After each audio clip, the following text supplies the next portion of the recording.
when it counted, he prevailed. All this would be little more than academic praise if his battles had been minor or his role peripheral as the war played out, but the opposite was true. He gave the Union its first major victory at Mill Springs, Kentucky, January 19, 1862, which helped save Kentucky for the Union and open the way to Tennessee, rendered service at the Siege of Corinth, where he practically superseded Grant, held the center at Stone's River, where, on a wooded knoll known afterward as Hell's Half Acre, he snatched victory from defeat, and in consequence secured Middle Tennessee, took charge of the most important part of the maneuvering from Deshard to Chattanooga during the Tullahoma Campaign, June 22 to July 3, 1863, with its great victory at Hoover's Gap, once more saved the day at Chickamauga, where on the crest of Horseshoe Ridge, with 3/5 of the Union Army streaming to the rear along with its commander, Thomas planted himself and a decimated array of broken regiments, brigades, and divisions, and held his ground long enough to permit the army to make an orderly retreat, routed the Confederates at Missionary Ridge in the Battle of Chattanooga, which won that engagement for Grant, parried John Bell Hood's all-out attack at Peachtree Creek in the Atlanta Campaign, and destroyed Hood's army at Nashville to end the war in the West. Then, despite Grant's interference, he built a cavalry force that neutralized the industrial hubs of Selma and Montgomery, Alabama, overcame the supposedly invincible Nathan Bedford Forrest, and helped to capture Jefferson Davis in Georgia with his network of spies.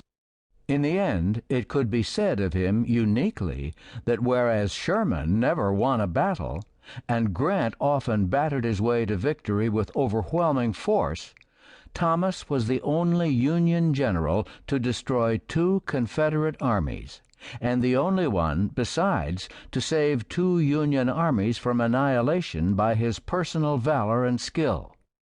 William Swinton, in his classic book, The 12 Decisive Battles of the War, published in 1867 while memories were still fresh, wrote, "The figure of Thomas looms up in many respects without a superior, in most instances without a rival even, among the Union generals created by the war.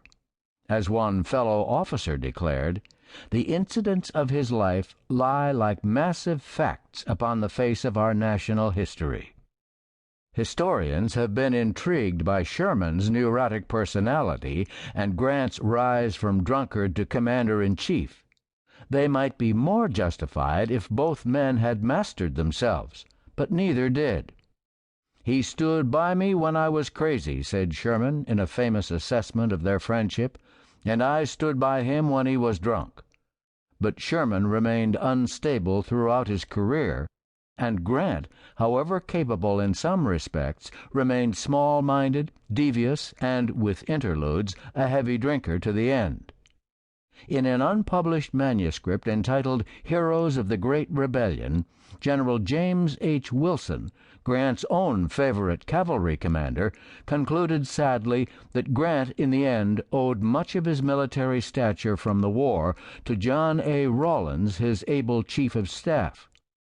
Only Thomas, in his judgment, emerged as the towering figure that he was, the peer of any other general in the army, full of dignity and authority, a proud, self-respecting, honorable man.